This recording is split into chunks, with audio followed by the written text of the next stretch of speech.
Bonjour à tous, installez-vous confortablement. Aujourd'hui, au Café des Voyageurs, on s'attaque à un monument qui défie le temps et l'imagination.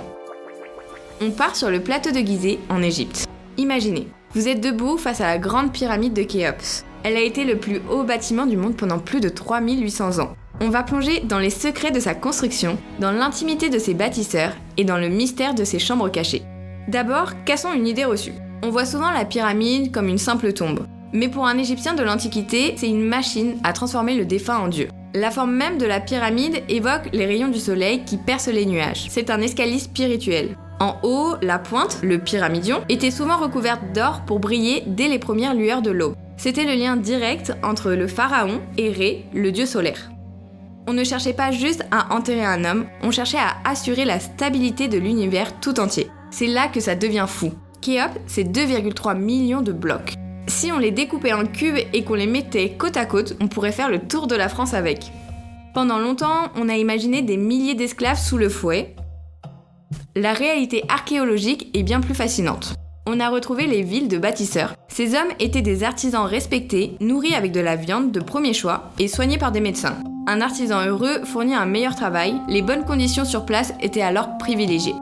Grâce au journal de bord d'un inspecteur nommé Merer, retrouvé il y a seulement quelques années, on sait enfin comment les blocs de calcaire arrivaient. Ils utilisaient des canaux dérivés du Nil pour amener les bateaux au plus près du chantier. Pour déplacer ces blocs de plusieurs tonnes sur le sable, ils utilisaient des traîneaux et, petite astuce géniale, ils mouillaient le sable juste devant le traîneau pour réduire les frottements de moitié. Entrer dans la grande pyramide, c'est une expérience sensorielle. On passe par le tunnel des voleurs, creusé au 9e siècle. C'est étroit, il fait chaud et l'air est lourd d'un silence millénaire.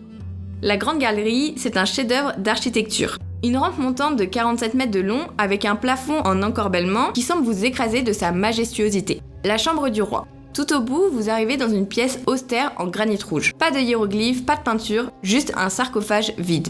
Mais le plus incroyable, ce sont les chambres de décharge au-dessus de vos têtes. 5 plafonds de granit superposés pour supporter les milliers de tonnes de roches qui pèsent sur la pièce. C'est du génie structurel pur. Juste à côté, on retrouve le Sphinx qui monte la garde. Une étude récente de 2023 suggère que sa forme de base aurait été sculptée naturellement par le vent et que les Égyptiens, y voyant un signe divin, auraient terminé l'œuvre pour lui donner le visage de Képhren. Et ce n'est pas fini. En 2023 encore, le projet Scan Pyramide a découvert un nouveau couloir de 9 mètres de long au-dessus de l'entrée principale. À quoi sert-il ? Est-ce que c'est une salle secrète ? Une structure pour alléger le poids ? Le mystère reste entier et c'est ça qui est beau, la pyramide a encore des choses à nous dire. Si vous préparez votre voyage en Égypte, voici mes conseils de baroudeur. La trilogie de Gizeh. Ne voyez pas que Khéops, ça serait vraiment dommage. La pyramide de Képhren a encore une partie de son revêtement d'origine au sommet, et celle de Mykérinos, bien que plus petite, est magnifique avec son socle en granit.